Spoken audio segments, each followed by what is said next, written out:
Hello and welcome to When They Popped. I'm Kelsey. And I'm Mary, and today we're thrilled to welcome someone who was at the center of one of MTV's most groundbreaking reality shows. Our guest starred on season 2 of Laguna Beach and later The Hills, but his story goes far beyond the beach drama and love triangles. From navigating fame as a teenager while battling addiction to his incredible journey to sobriety and becoming a passionate advocate for recovery and mental health, he's now using his platform to help others find their way. Jason Wahler, welcome to When They Popped. Hi, thank you so much for having me. Quite the intro. Well, you are so deserving of the intro, and we're so excited to hear your story from you. We kind of want to go back to the beginning, the earlier days. You're a teenager, and Laguna Beach starts filming in your town. And I did a little research. I read you were at boarding school when filming first started. How did you end up on the show?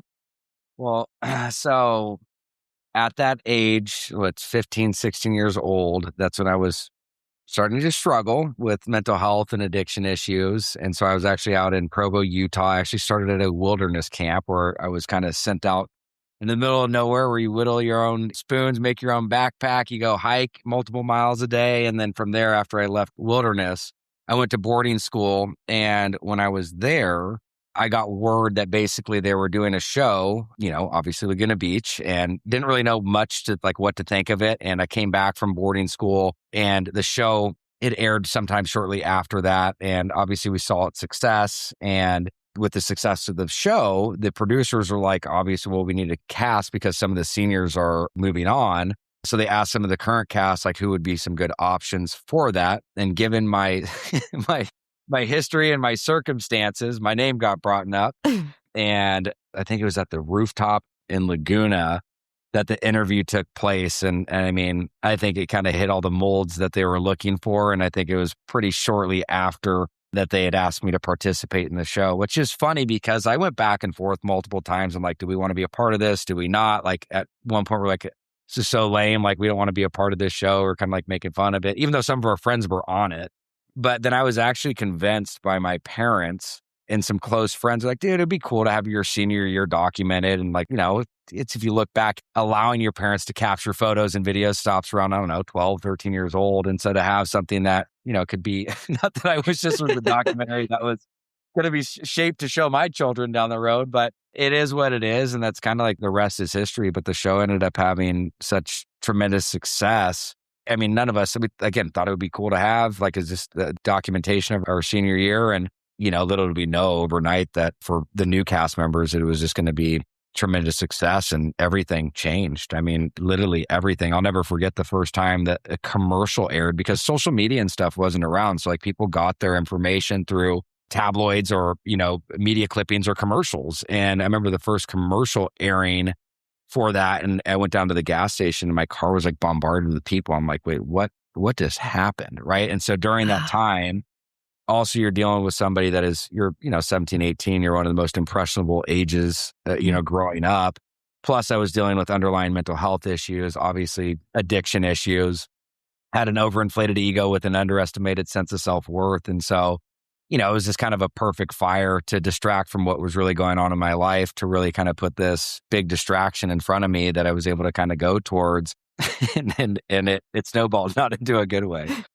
Oh my gosh. And also, I feel like when you came in, you were cast as this bad boy, and you were definitely seen as a heartthrob. But as you mentioned, you were struggling with so much internally during this time. How does one balance being perceived one way when you're dealing with so much on the inside? Look, it was very difficult. I think the problem with this is even I had a very supportive family. I mean, I started going through issues at a very young age. At 12 or 13 years old, I had severe OCD where I'd wash my hands till they'd bleed. I'd literally have to put neoprene gloves on with Neosporin. And, again, parents that were very supportive, family that was very supportive. So every doctor, every psychiatrist would put on medication, to help mitigate the symptoms, but never dealt with the underlying issues. Find alcohol a few years later. I'm like, who needs medication? Keep in mind, having a Cherokee, German, and Irish background, when I came out of the womb, I probably should have had a stamp on the forehead saying this guy should not use anything. But then you go into that stage of through communicating with therapists and all these different things, back in the 90s, early 2000s, it's very different today. Like even with the issues that I was having, obviously I was able to express, or my parents were able to communicate like what was going on with me physically, and they could describe some behaviors. But at the end of the day, I didn't know how to effectively communicate what was going on. Like I was surface level with things. I didn't know how to effectively share what was happening. So it was one of those things where alcohol just continued to help me suppress what was really going on. And I would just focus on the highlights of stuff, and obviously did a very poor job of managing that. And, it's like you really got to see somebody that was, really sick and in the depths of dealing with addiction and mental health. And I'm not justifying, I'm just trying to bring clarity to what was really happening. And so it was a whirlwind. I mean, it was the addiction and stuff was there. The show didn't cause it by any means. It definitely exacerbated it, and it sped up the whole process. It was the perfect storm. And we really didn't. Like all of that nuance is lost in a show like Laguna Beach. Obviously, they're focused on like the drama. Season 2, your main storyline there was a love triangle between you and Jessica and Alex. And like we mentioned to you before we started recording, we had Alex on the podcast, and she said it's so contrived and it wasn't really what was happening. And as you're saying, there's so much more that is happening in your life than what was shown to us on our screens. Aside from what you were dealing with there, like what was the truth behind like what we were seeing on the screen? Do you feel like anything was like any huge injustices were done there for you? Well, it's so funny because I mean, like, whether it's Kristen, whether it's Alex, whether it's Talon, whatever, Dieter, Steve, I mean, I think everybody had their own experience and they could speak to their own experience. I think for me, again, they weren't showing they were taking a piece of what was going on in my life, but like, I also was not probably the easiest to film with. So anything that they got was kind of like really what they got from me, specifically like in Laguna. I mean, I remember me and Cedric at times, we'd like literally be shooting. We'd just be like, we're over this, and we'd just take off. Like there was multiple instances like that. So, I mean, the relationships, were real. Obviously there's things were probably fabricated and different pieces like that. But like for Laguna, what was really kind of happening was kind of what was going on with a little bit of, storytelling that was in there. But I was also not, I was in a different place mentally, emotionally, physically, spiritually than the other cast were. So I think my experience was probably a little bit different than all of theirs. And the other pieces, I mean, I was drinking a lot of the time. And so, I mean, I was showing up and I wasn't hammered the whole time. But I mean, there are a lot of the times that I was not with it. But I look back and I'd say pretty much what was going on in my life, what they captured, it wasn't like overly scripted at that point, but it was also only a very small part of what was really going on in my life. And you said earlier, like, this was such a unique opportunity to have this tiny snapshot of your life captured. It's such a transformational time in any teenager's life, that final year of high school, junior year, senior year. Do you look back and you're like, wow, I'm actually really glad that this moment was captured? Obviously, we know you were dealing with so much, but do you have that moment where you're like, oh, that is like kind of a sweet moment to look back on? No, I mean, look, I'm grateful for everything that's happened in my life. I think your greatest deficits become your greatest assets, and everything that I've gone through and the experiences that I lived. I mean, I'm grateful that I'm here because, I mean, I definitely shouldn't be. But through those trials and tribulations, and just God had a different plan, I was able to use a lot of the things that I had gone through for a greater good. And so had I not had those experiences, I would not be doing what I'm doing today. Like the last thing in the world I ever thought I'd be doing is advocating for substance abuse or mental health. Again, I mean, I grew up just like a Southern California kid. I mean, playing baseball, surfing, skating, snowboarding. I mean, it was just whether it was starting a business or going to the family business, whatever it may have been, kind of thought I would have had that kind of trajectory, not doing what I'm doing today. And I wouldn't change anything. So I'm really happy to see that. And I think it's funny when Netflix picked up Laguna, I think it was like, I don't know, maybe a year and a half ago. I hadn't seen the show in probably, I don't know how, it was many years I haven't seen it. And we ended up watching it. And it was, I mean, number one is times have changed. I understand. The show to me was like, I was like, God, it wasn't that good. But two, I was just like, dude, you're like, it was bad. I mean, it was interesting to watch. I mean, it was embarrassing, like seeing some of those things. And it just, I think the show too, it didn't characterize. I mean, I was definitely a lot more outgoing, I think, in real life than what the show, like I was definitely more muted. And I think that was just more timidness and just being around an environment that I was uncomfortable with. That was one thing I saw. I was like, God, I'm like, I don't talk like during a lot of the show. And if I do, it's like really very, very minimal. So it was interesting. Quiet. That's not how I growing up, I was really like, I was out of control, like very rambunctious and stuff like that. And it was interesting to see kind of how that, but also again, there was the cameras that obviously had that piece. I think there was insecurities that I was going through. There's all the mental health things that I was dealing with, the alcoholism. I mean, there was, again, a ton of things that were contributing to that. But off camera, I definitely felt like it was definitely had more spark behind my communication.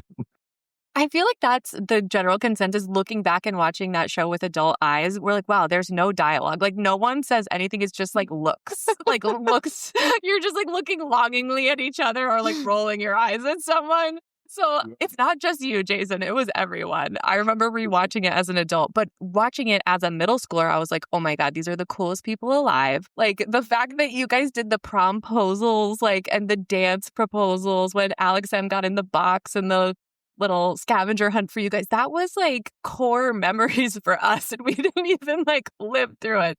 Thank you for sharing that. It's definitely, that's like a perfect example of things that were probably elevated or scripted. Like that was stuff that was, I don't know, that we'd go to those extremes asking people to prom. At least I wouldn't have, you know what I mean? Maybe Steven and Talon and all them, but those are points where they're like, hey, let's spruce these up and add more value to it. Well, we thought it was authentic. So you fooled us. You had teenagers in Connecticut sweating every prom season because of your show. Well, we loved looking back on those memories, those friendships that you all had. And we love seeing you guys all reunite on social media. Who are you still in touch with from the Laguna Beach days? I'm basically in touch with, I mean, almost everybody from my season. I don't really talk to Lauren anymore, but everybody else I stayed in communication with. Talon and I are looking at doing a business venture together, which it would be interesting to see kind of how that comes to fruition. But yeah, everybody else I talked to, Talon and Alex. Was there another person from the show that came out? They all came out. We have a big 4th of July party we do here in Tennessee. I think they're kind of make it more of like an annual trip. So they're going to supposedly got their stuff already booked for this July. So we've all seen communication. Kristen lives out here. Stay in touch with Steven. Don't see him that often though. Obviously just living over here. We'll randomly touch base with Dieter. And the thing, I think the cool piece about that whole journey was those were real friends growing up. Those are people that we, associated with prior to the show and even after. And there's a lot of lived experiences and things that we've gone through. So it kind of unites you in a special way. But yeah, like I said, I definitely have good communication with everybody. And it was crazy going back to our 20-year reunion back in November. It was crazy to see again, as not only the people from the show, but just everybody that was a part of that culture and just the school during that time. It's a trip. We're getting older, Yeah. I mean, I can't believe you had our 20-year reunion because sometimes this stuff seems like it was only a few years ago. And I don't know, because it also may be because of, like Laguna happened, the Hills happened, and then went on to celebrity rehab. That's a great story arc for my career. And then did some stuff in between and then, really worked in the recovery space. And then the Hills came back in 2021. So it's always been like a part of my life, you know what I mean? So it's like, I can't really grasp like the full nature of like really how long ago it was when it started until you pause and like, oh my God, I got like an 8-year-old kid. I got 3 kids now. And then you just see everybody. It's just time capsule. It's crazy how fast everything goes. How was there not a camera inside that reunion is my question. I would have watched that so hard.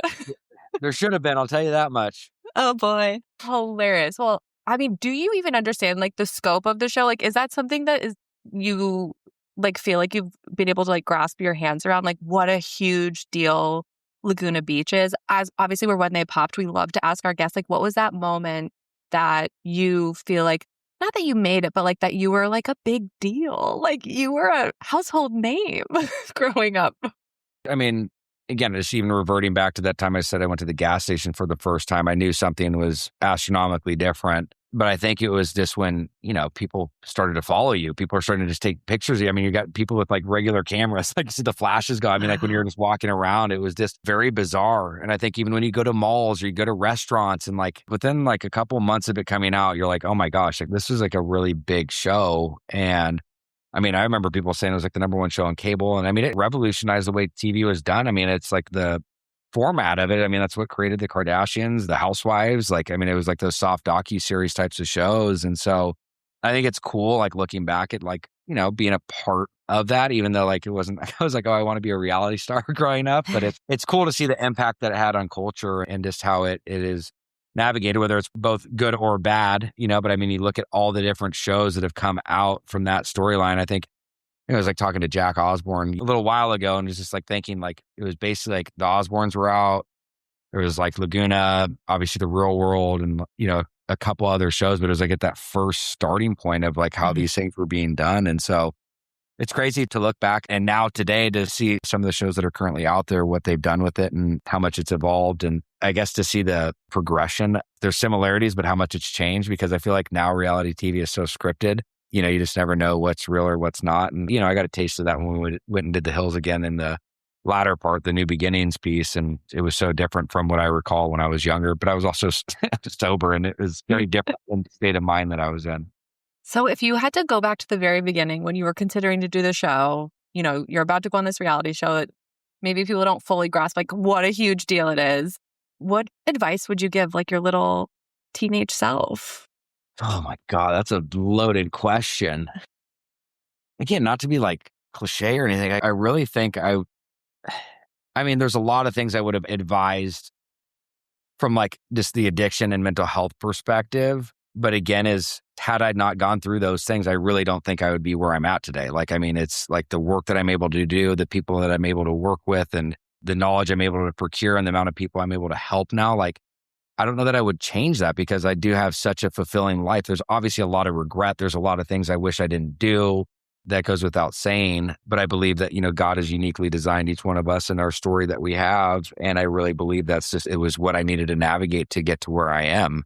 But outside of just how I would have addressed the addiction or mental health pieces, it's like a lot of it was just stupid things that I was doing when I was young. And, I wish I wouldn't have made some of the decisions that I did. But yeah, I'm so grateful and happy with where I am today that I don't know that I don't have like a pinpointed moment, but there's definitely advice I would give on like addiction and mental health. Sure. No, and that makes sense. And so then you go from Laguna Beach to The Hills. And by this time, as you said, you're deep in your addiction at this point. Like, what made you decide to, continue doing the reality TV, to do another MTV series with The Hills? Oh, because I was in denial. I thought this was, addiction is a disease of denial. And also, keep in mind all those underlying issues that I was dealing with for so long. They were suppressed, and they weren't such a focal point. Even though I was dealing with them, I was dealing with, there's all this attention, there's all this money, there's notoriety, there's all these things that were able to distract from it. And of course, I latched on to that. I always explain my drinking days or my addiction as a whole is like, at first, drinking and using was fun. It became a lifestyle, and then it became a way of survival. And so during that trials and tribulations, there was definitely fun time. Like even though I was struggling, not to be contradicting, there was definitely, a lot of times that were fun that I embraced and that I enjoyed. But it was also a part of it too, is at that young of an age, like I wasn't in a place where I was and again, you have to keep in mind the times were so different even just 20 years ago from where we're at today. Like I wasn't going to accept at 18 or 19 years old that I'm a full-blown alcoholic or an addict. Like I'm like, dude, I'm on a television show. Like I'm being paid to party. Like, what do you mean? This is just part of and I thought it was just kind of work its way out, but obviously it didn't. I think when we moved up to LA and after the first season or going into like the second season of The Hills, that's when I started getting like in trouble with the law.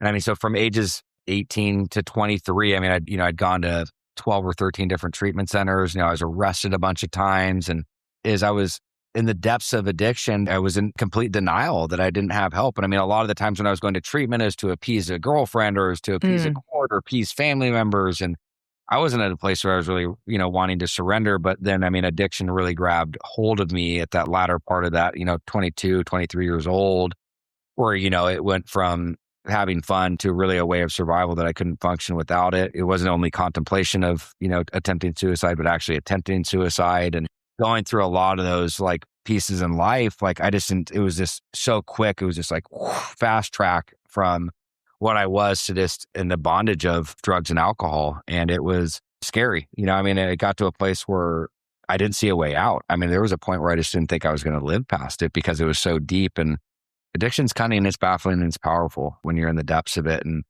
unless you struggle with it, I don't think you'll ever be able to comprehend what it's like to have like your brain hijacked at that level.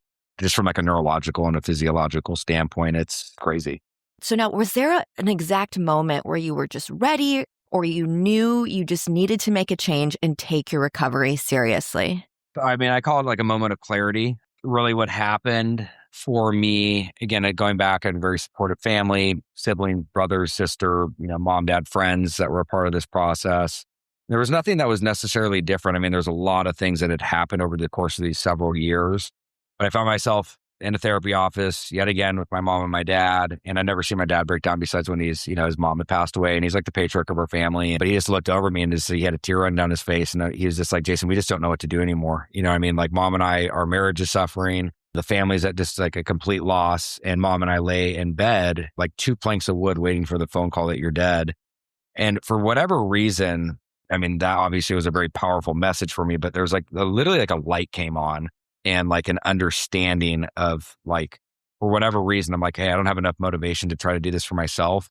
But my family dynamic was so strong that my motivation became for them. And that was July 23rd, 2010, when I kind of like really made that initial shift of doing it for them because I didn't have anything else to hold on to. And oftentimes people in recovery, you're like, oh, they got to be at a place where they want to do it. I had nothing else. I had nothing left to hold on to. So they became that motivating factor. And it's almost funny because growing up prior to like the OCD and stuff, like let's call it 12 and younger, like I was like a really happy, very outgoing, athletic type of kid. And almost like I remember going through this with my therapist, it was like, she described it as like kind of like a light, if you will, not to be cheesy, but there's like kind of this light about you. And then like when that OCD and stuff started to happen, like that light started to dim. And then it almost kind of like through addiction and stuff, it kind of went dark. And then so like it was almost like a re-beginning of that, like that light kind of came back on. And it took months to get back into a place of being in a place where fully surrendering, being able to get completely open and honest and be able to take direction and put a lot of the ego aside in those areas. And that's when my life really started to shift and I started to get to know myself again. And, I think the early stages of sobriety, like the beauty of that is for so long, I lost sight of who I really was. And like I say, the greatest gift besides a lot of the obvious that's in my life, like the initial stages was like getting to know myself again because I'd lost sight of who I didn't know what I liked anymore. And so I think that was like the beauty of it is to truly understand like who I am, like what I like, what I don't like. I mean, my life was so dictated by whether it was drugs, alcohol, or my outside influences that I was lost for a long time. I mean, it's really incredible to hear you be so open and honest about even the words that you're using to try to put a name to this disease. I feel like it will be illuminating for a lot of people who may have not experienced it themselves, but I'm sure I speak for most of our listeners where many of us have been touched by addiction in one way or another. And we saw a quote from you where you said, it's not hard to get sober, it's hard to stay sober. Is there more you can expand on that? Yeah, I think, again, there's a million ways you can chop this up, but I think so I'll just use like a simple example, kind of more one that I allude to when I'm talking to people when it comes to like the early stages of recovery, because when you go to treatment, right, there's high structure, low stress. I mean, when you're in there, you're actively arresting the disease, you're getting stabilized, you're in an environment where a lot of temptation is taken away. But when you leave treatment, it's the complete opposite. It goes from high structure to low stress to high stress, low structure. And so again, as I think people are in a place when you are reacclimating back into your natural stressors being life, it is so imperative to have a program in place. And so I think people often look at like, hey, you go to treatment at 30, 60, 90 days and they stay sober and they're like, they think they're going to come out and be fixed. And it's like, in that environment, it's not really hard. And you may have your withdrawals, you have your underlying issues, there's all this stuff. I'm not saying it's a cakewalk, but I'm saying it's a much different environment in there than when you come out. And so I think it's just often confusion when people come out of treatment, like, well, why aren't they all better now? It's like, well, hey, dude, this person was going through this for 10, 15, 20 years. It's not going to change overnight. And so again, as I always tell people, it's really important for, long-term sobriety to have structure and consistency create safety, and you have to implement a program. It's not like you go away and then you come out and you kind of just go about your life. It's like a whole new way of living. And so I don't know if that answered that specifically, but I mean, for me, it's just really important. And there's a ton of statistics and stats around this. Like if you get 1 year of sobriety, you have an 85% chance of hitting 5 years. And so it's like the importance of being able to acquire time, again, it is a day at a time thing, but there is statistics around longevity around it. And those early stages of sobriety, anybody can go into a detox or into a residential treatment and stay sober. But I think also to add to that is it's much more complex than that. If everybody just was struggling with drugs and alcohol and they just went to detox, they just come off their drug of choice. Like drugs and alcohol were my solution. It was the underlying issues that were there that I needed to address. So you get that out of somebody's system and now you're really dealing with the core problem, which is you. Wow. That's pretty profound and makes a lot of sense when you say it that way. My goodness. Can we talk about your incredible wife and children? You've been with your wife, Ashley, for over a decade. You're now a father of 3. How has becoming a husband and a father impacted your journey? I will tell you, I love my wife more than anything. She's absolutely incredible, tremendous, just asset to my life and just so loving, caring, kind, compassionate, patient. And I mean, because there's so much more to my story that we haven't talked about just through the sobriety journey and stuff like that, because there was a big relapse and just very grateful for her. I love her very much. And just our kids, man, obviously you think your life would change and that you'd love your kids a lot, but when you have them, you don't realize how much that really becomes a part of that. And this is kind of my priorities in my life is my relationship with God. And then it's my sobriety, and then it's my family and my kids and my wife. I mean, as far as like the worldly things are the most important thing to me. Obviously, I love them very, very much. And it's just changed my perspective. I love being a dad. I love developing a relationship. I mean, my daughter is the first girl in the Wahler family in 40 years. I have no nieces or no cousins that are girls. My sister is the oldest out of the four of us. I have two older brothers and an older sister, and there's been no girls since her. So I think that was a funny way of God being like, I'm going to give you a girl based on your past history. But it's funny, after having her, I wanted another girl, but Wyatt is my son that came next, who is incredible, cracks me up.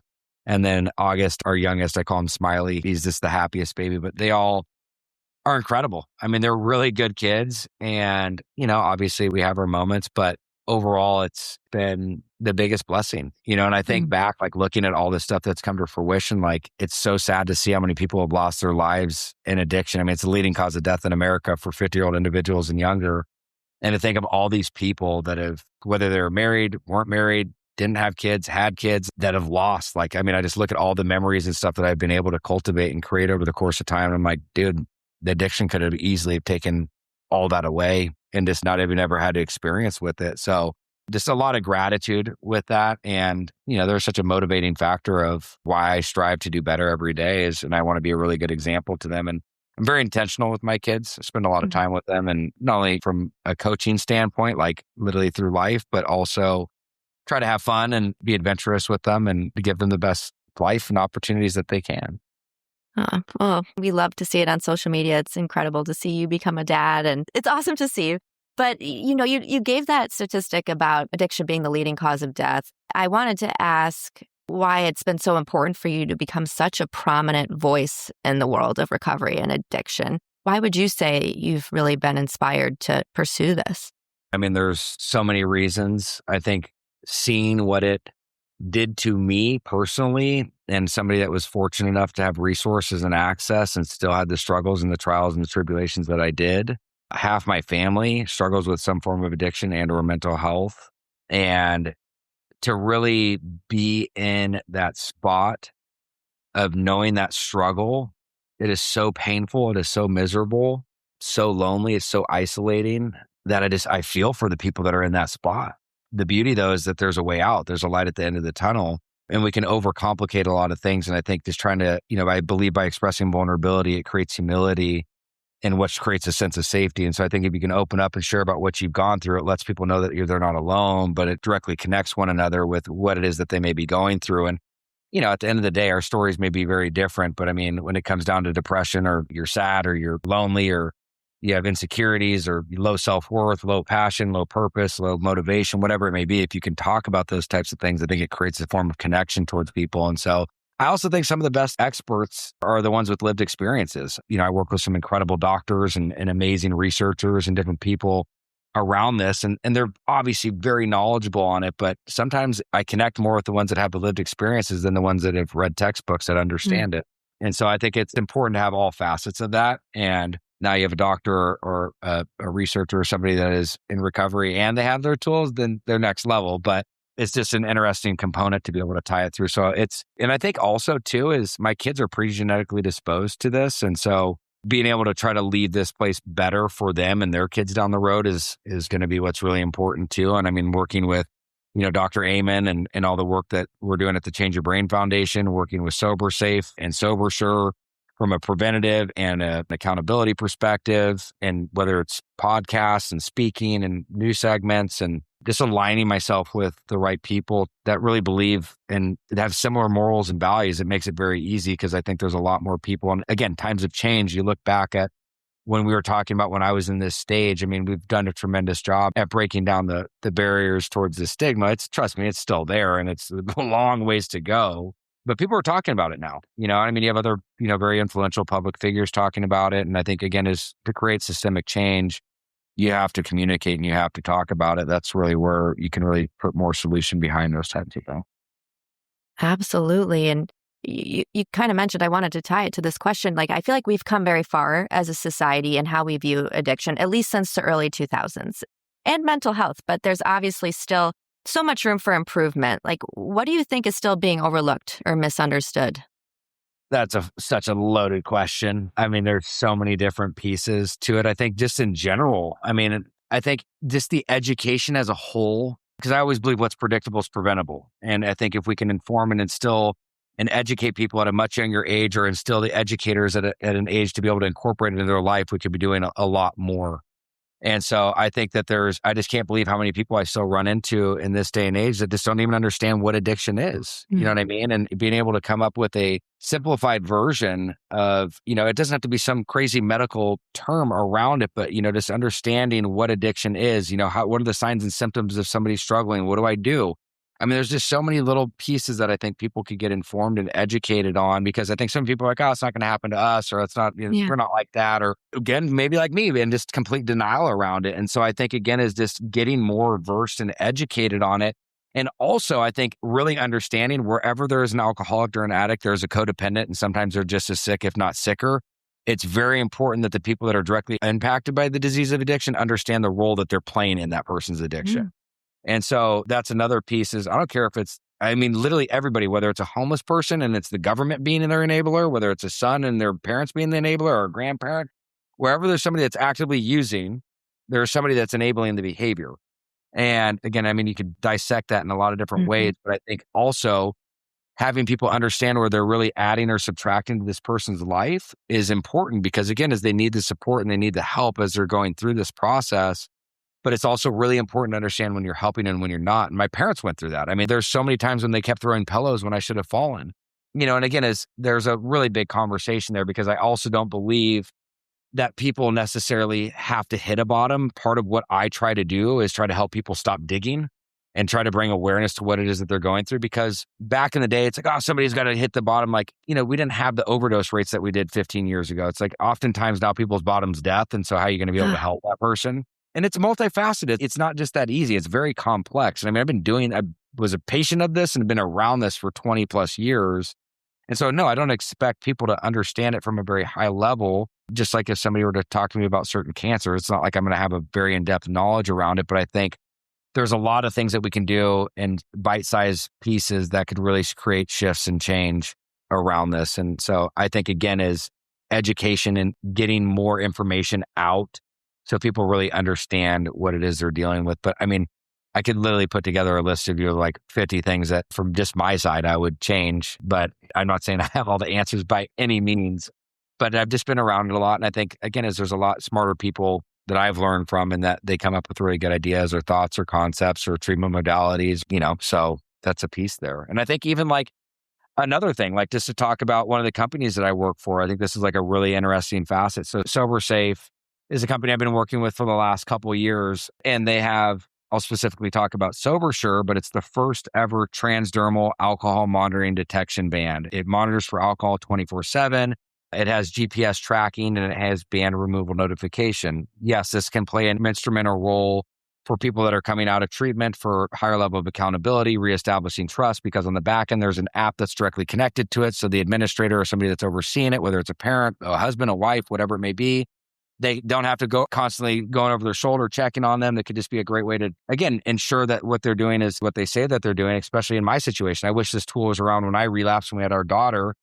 My wife, it would have eased her nervous system tremendously, just knowing that I'm sober and that when I'm with my kid, especially in the early stages, right? So, I mean, there's a million ways that can come into play. But really where I'm trying to hit home on this is from a preventative perspective, is so many parents have App 360. They have all these different things that are monitoring their kids and showing them where they're at. Yes, the band can do this. But in addition, I think it's really important for parents and people to understand, if you're pre-genetically disposed to addiction. And it doesn't matter if you're pre-genetically disposed, but if you do not drink or use by the age of 21, you have a 90% chance, 90% chance of never struggling with addiction. So why are we not doing as much as we possibly? There's 30 or 40 million people in active addiction. As parents, we can be doing a much better job. So the average age of first-time use is 11 and a half years old. That's the average. So kids are experimenting at 7, 8, 9 at a much younger age. And it's funny, I can even share kind of how this has been brought up with my daughter. But you better believe when she's like 10, 11, whether I tell her what the band is or not, you know what I mean? It's like, you're going to wear this if you want to go out with your friends. No different than throwing an Apple tag on them, but now I'm going to know if they're drinking, right? But especially as they get older, 11, 12, 13, to first when they're driving, like obviously I don't want my kid drinking and driving. So there's a huge preventative perspective on that piece because my daughter's already even aware of this at 8 years old. She's like, Dad, why do you have 2 birthdays? And I'm like, that's really interesting. So I started this at 8 years old. I've engaged in conversation at age appropriate level of talking about substance abuse and my allergy to alcohol. With adults, I tell them I'm allergic. I break out in handcuffs, but that's not what I'm saying to her. So again, I think there's even that tool alone, and I think it could be incorporated for anybody, but like, how awesome would it be? Like, I think as parents, especially if there's addiction in your makeup and your genes, like there is susceptibility to it. Obviously environmental and other components tie into the creation of addiction, but if we can prevent, just that alone, like if 90% chance they don't drink or use by the age of 21, let their brains develop, like, wouldn't everybody want to do that? And again, it's not me being some stickler. Like my wife still has a drink here and there. And again, it's like, I'm not against people that can enjoy themselves. You know what I mean? I don't think there's necessarily any benefit from alcohol. That's again, a whole nother conversation, but I'm going to do whatever I can to salvage my kids from ever having to go through even a quarter of what I had to go through. Wow, that's extremely powerful. And so you said that was Sober Safe? Sober Safe, and then the band is called Sober Sure. And people can purchase that? It's like it. Yeah, so the band, I think, is like, it's a one-time purchase of like $200, $199. Okay, wow. To keep. And then I think the subscriptions, I think they start at like $35. Wow, worth it for your own life, other people's lives. Yeah, from like the preventative standpoint is one piece. And then like from the back end piece, it's like, you can't tell the difference. I wish that's what I was going to go get in the beginning of our conversation, but my office is locked, but the band, it looks just like a Fitbit. You can't tell the difference. You know what I mean? And so nobody would ever know versus think of all these other punitive programs are out there, whether you get a DUI or courts or, custody cases, you're having to blow in a breathalyzer. I've been there and it's a pretty humiliating experience. Imagine being able to have just a band that's on that nobody would know if it's your Whoop or, a Fitbit. I think we can bring more humanity to it and not make it so shame-based. Oh, love that. And you mentioned some of the other organizations that you're working with, Jason. Is there anything else that you want to speak to with those partnerships that you have going on? We just really appreciate you sharing all this work that you're doing with us. And incredible. Those stats are like staggering. I had no idea. I think working with Dr. Amen, which is funny, I worked with addiction stuff for the last like 15, 20 years. And selfishly, I wanted to get more information around like the mental health component. And I don't know if you guys know who Dr. Amen is or not, but he's revolutionizing the way that we look at mental health. He's got 11 clinics across the country and he's got the largest inventory of SPECT images in the world. And it really stood out to me when he basically said, did you know that psychiatry is one of the only medical professions that doesn't look at the organ that they treat? And I said, say that again. And so if you have something wrong with your heart, your kidney, your liver, your pancreas, whatever, whether it's CAT scans, MRIs, whether they do PET scans, whether they do ultrasounds, they're doing imaging on any organ that's impacted. But our brain, they basically just been clustering symptoms for the last 150 years and throwing medication at it. And so his whole thing is to basically have the brain evaluated and looked at just as regularly as any other organ in the body. And so it's been pretty fascinating and incredible to work with him. One of the research projects that we're working on right now is through SPECT imaging. We're basically, I think it's one precursor away from identifying people that are susceptible to suicide. And he's got 90 peer-reviewed studies that he's published, over 90 of them. But it's been awesome working at the foundation. And I've been running that for him for the last 2.5 years. And so it's cool. Everything that I'm associated or that I work with kind of complement one another. And it's been incredible. And then I worked in the treatment space for years. I literally just let go of a company I was working for 5 years, just to solely really focus more on these two conglomerates, just because that's where my passion is right now. Well, we're really excited to hear and learn more about what's next from you, Jason. We'd love to pivot back to reality TV for a tiny bit because Laguna Beach is having a reunion special that's coming up soon on Roku. We've heard through the grapevine that it's focusing just on season 1 cast members for now. Yeah. What are thoughts on that? I feel like season 2 reunion has to be coming I don't know what's really going on with that. Obviously, I'm aware of the reunion show, and they're focusing more on season 1. I heard it's supposed to be good based on the feedback that I received. I think it's cool that they're doing. I mean, like I said, I can't believe the 20-year reunion is here for that. But I don't know all the details to it. I mean, I got obviously some updates, but I think it should be good. And who knows, maybe they'll have a season 2 reunion. They should have just had the camera come to our 20-year reunion at the school, basically. So Criminal that season 2 is not being included. I'm not going to mince words here. I think that is absolutely a crime, but just my food for thought. hey, it's all good. We'll see where it goes. Oh, love that. Well, on that note, Jason, would you ever consider returning to reality TV in any capacity? I mean, it's very top of mind of us right now because Steven is obviously on The Traitors right now. He did such a good job. R.I.P. Steven. He got banished. But would you ever consider going on a show like that? I don't know. It's kind of funny because I always say that I have like one foot on the boat, one foot on the dock when it comes to anything entertainment, just because, I like to be able to talk about the things that we're talking about here. It literally, as lame as this sounds, it'd have to be the time commitment. It'd have to be if the show was about specifically around addiction or mental health, I've explored that a couple different times.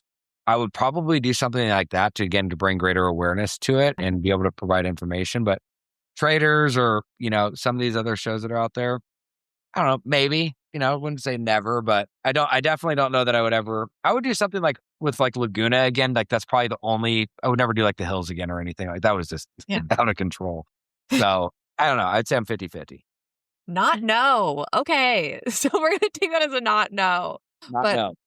We love that answer. We were always thinking like, oh my God, if Jason could go on Traitors, and you had to bring a Laguna Beach person, how fun would that be if we had 2 Laguna Beachers on? I'd bring Talon for sure. Talent. I'd have him get killed. I'm just kidding. You'd throw him under the bus. Talon's amazing. I love him. But it's funny. People have asked me if I would ever go on through Instagram and stuff. I'm like, what is everybody? And then I saw Steven put it up. I got to go watch an episode. I heard it's good. So You do. It's fun. So fun. It's like a social experiment. It is really fun. So Jason, what's next for you? Just to wrap us up, anything else that we can shine a light on all this incredible work that you're doing? No, I think just kind of in conclusion is we're continuing to raise awareness, and we may be doing an event in New York with a bunch of other reality people, which will be interesting. I'll keep you posted. It's all people that are from reality that are now sober, and there's going to be like a panel and like a live thing, and it's supposed to be a sober bar. So that'll be interesting to kind of pull a bunch of different TV series together and have a discussion around that. It's funny because our show would be the oldest, which we're like at that phase where it's like all these other shows are all maybe 10 years old, maybe some are 5. So that would be cool. And then no, it's just like we're doing some speaking stuff, my wife and I, and then just like I said, being really heavily focused on the 2, Change Your Brain Foundation and Sober Safe. Wow. And then my kids, I think that's kind of like the biggest attention. That's where the reason why I had to have more of a heart out. I got date night tonight. Yes, prioritize your marriage. I love that. Date night Thursdays. Well, thank you so much, Jason. We're so grateful for your time and just your vulnerability, being so open about your experiences. We know that this is something that is going to stick with our listeners for a long time. So we really appreciate it. And we're just so happy to see you doing so well. We are huge fans. So thank you, truly.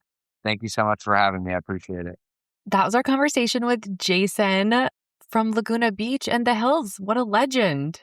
You guys, this was my reality TV high school crush. We've wanted to have him on since the conception of the show, probably.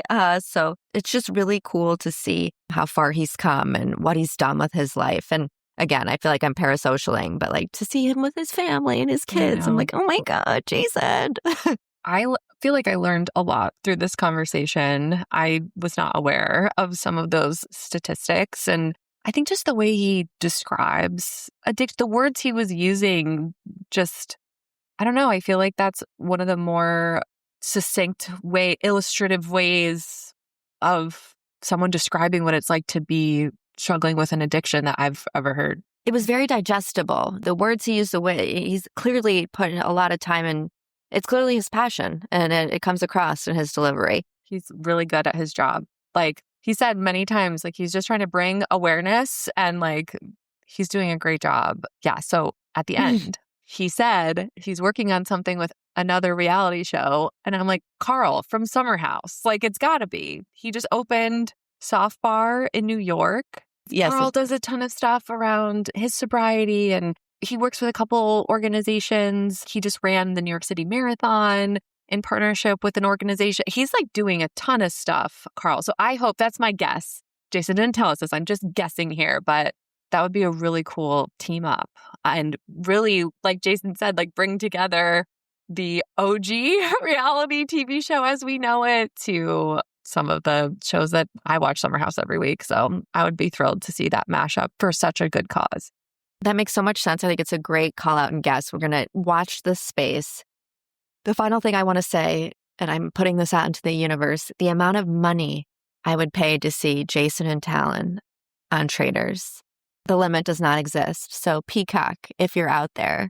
Oh my God. And I feel like it is such a great platform. Like this show, The Traitors, has just like absolutely taken off. Except, have you seen that Steven, his description was One Tree Hill? I'm sorry. Like, I don't live here, but I know my way around. Like, you are from Laguna Beach, Steven. What are you trying to hide? I get it, but I don't get it. I know. Anyways, we're so grateful for Jason for coming on When They Popped. What a dream guest and just a really meaningful conversation. It's definitely a different topic than I feel like we typically talk about, but all the more meaningful. In one way or another, all of our listeners have likely been touched by some form of addiction and mental health struggles. Like just the statistics are what they are. And so what an incredible opportunity to mix both some nostalgia and also education. And I'm grateful that Jason was able to give us that. Oh, thank you, Jason. We so appreciate you. And thank you guys all for listening and supporting the pod. You can watch clips from today's episode on When They Popped Pod on Instagram, TikTok. We're on all the things. And make sure that you check out our Patreon as well if you want an extra dose of nostalgia every month with exclusive episodes from When They Popped. Thank you all so much for listening. And thanks again to Jason for joining us. Bye.